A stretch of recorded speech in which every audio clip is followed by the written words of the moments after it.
In my research on this topic, the Post website turned out to be a primary source. I found a lot of good information there, including a listing of officers who already had certification action taken against them by Post. There was a lot to see here, and it was going to take some deciphering. Turns out I wasn't the only one who had questions about this list. Have any of you looked at the Post website or gone online to the Post website?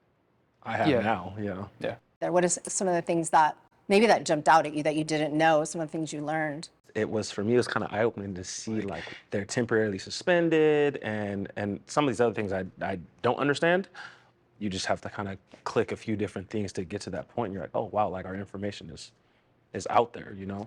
So a lot of what you're seeing on the website are either what we call immediate temporary suspension. So there's some reason to believe there's a threat to the health, safety, or welfare of the public, and Post has issued an immediate temporary suspension.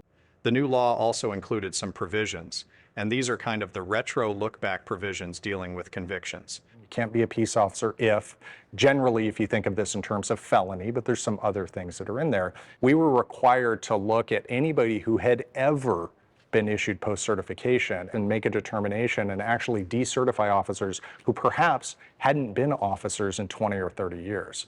So when you look at the list, you had folks who were ineligible to be appointed as peace officers anyway. It felt like there was more to know about what the different types of certification actions mean for officers. I met one-on-one with several Post staff to get some clarification. What is the peace officer certifications actions list? That is where any actions taken against a peace officer certification by Post would be listed and available to the public. That includes actions such as immediate temporary suspensions. It includes surrenders. It includes revocations for officers that have been convicted of felonies after January 1st, 2022. Officers that were convicted of felonies prior to January 1st, 2022, there would be a listing of ineligibility. So when I get a case assigned from my bureau chief, one of the first things I need to look at is the time frame involved on the serious misconduct. There were some what we call look-back provisions. And what this was a way for agencies to send us notification about serious misconduct that occurred actually prior to the implementation of the legislation. And so there's some certain categories of misconduct that is what we call actionable. It means we can take action against it even though it happened prior to January 1st of 2022. And those three categories are dishonesty, sexual assault, and the use of deadly force that results in either serious bodily injury or death. So one of the first things that I'll look at when I get assigned a case is whether or not the case is even actionable. There are a wide variety of cases that were required to be reported to Post for which, even if the alleged acts in fact did occur, there's no action we could take with respect to decertification or suspension. Can I ask you to elaborate a little bit on what an immediate temporary suspension is?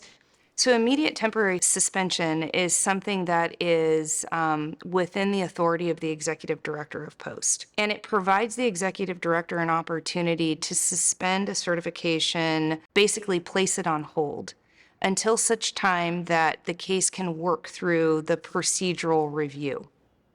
Peace officers where we have issued an immediate temporary suspension. And there are three factors that we consider there: whether they have been terminated by their agency, whether they have separated from their agency during an investigation, whether there is an arrest, charge, or indictment related to a felony identified in Government Code 1029. And if there is a determination by the executive director that there is a potential for public harm to keep that individual working in a peace officer capacity. Someone was to look at the peace officer certifications action list, they might see the voluntary. A voluntary surrender. A peace officer can surrender their certification at any time for any reason. They can just say, you know what, I want to walk away from the field of law enforcement. I just want to turn the page and turn in their certification. So there's different reasons that individuals might voluntarily surrender. They can do it at any time in their career for any reason. It doesn't have to be related to serious misconduct.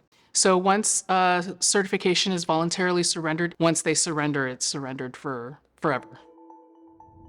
Surrenders, revocations, immediate temporary suspensions.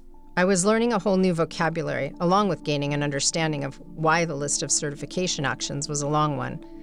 Next, we're set to dive deeper into the investigative process, unraveling how Post evaluates cases of alleged serious misconduct.